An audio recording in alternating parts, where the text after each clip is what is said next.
sertanejo, heavy metal, um jovem comum, curtindo música, etc. Né? Com essa experiência ali no interior de Minas, né? Sul de Minas, né?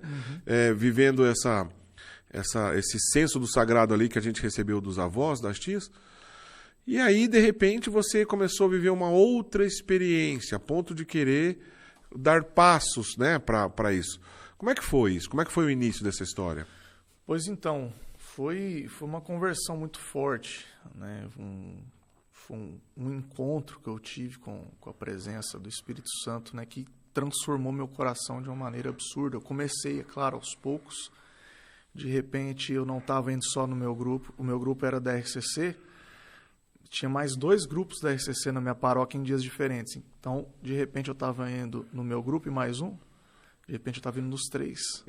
De repente, eu não ia na missa só no domingo, mas ia na quarta. De repente, na quarta e na quinta. Então, foi gradual. No ano seguinte, portanto, em 2015, fevereiro de 2015, me convidaram para um retiro, um rebanhão de carnaval.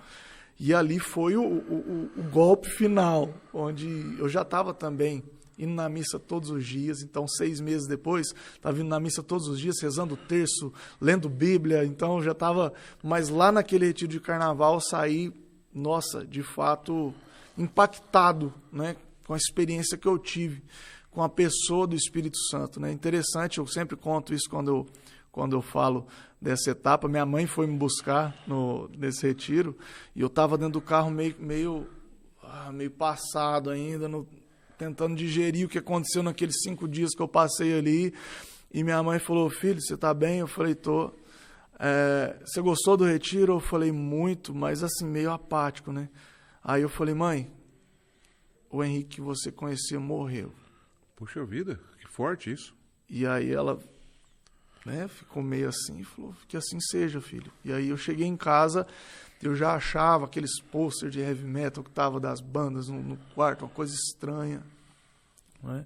Parecia que eu estava meio deslocado. Quero deixar claro que não é pecado em si, né, ouvir as músicas. O problema é que eu fazia daquilo um estilo de vida, né, e esquecendo tudo que realmente importava, né? Então esse impacto foi tão grande, que mexeu tão profundamente na minha estrutura, que eu costumo dizer que foi esse momento aí, mais ou menos fevereiro de 2015, que foi o golpe final. Bom, só um parênteses aqui, essa relação com a música, né, que a gente tem, especialmente na juventude, e é verdade que existe um ramo, assim, né, do rock especialmente, que é um pouco mais perigoso, que de culto demoníaco, etc. Porém, na maioria das vezes, a gente está vivendo uma busca pelo vazio. A gente quer viver, a gente quer descontar na música, na relação que a gente tem com a música, com um fã exagerado, etc. É quase que um culto, né, ao nosso próprio ego, muitas vezes, né, que a gente vê refletido nas músicas, que a gente busca preencher um vazio, que a gente sabe que esse vazio não será preenchido de maneira satisfatória se não for pelo próprio Deus. Então, é verdade que tem esse ramo complicado no rock e tudo mais, mas a maioria dos adolescentes ou dos jovens, eles vivem uma relação com música muitas vezes substituindo, né? Ou às vezes romantizado demais, aquele adolescente romantizado demais, né? Que vai ouvir a música e vai ficar ali espremendo as suas feridas ali, chorando em cima daquela música, etc. Outros vão extravasar, né? Vão dançar pra caramba, etc. Tudo mais. A música é uma coisa maravilhosa, né? Uma coisa, inclusive, é um instrumento belíssimo nas mãos de Deus.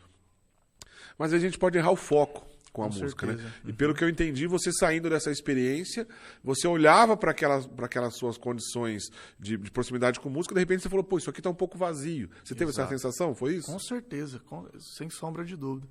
Eu me olhava no espelho um tempo depois, né, cabeludão e tudo, eu já não mais me reconhecia dentro daquilo.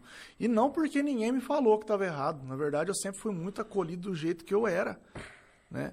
Até as senhorinhas da paróquia, às vezes eu ia com as camisas bem grotescas assim para missa, elas nunca falaram nada, né? Sempre me acolheram.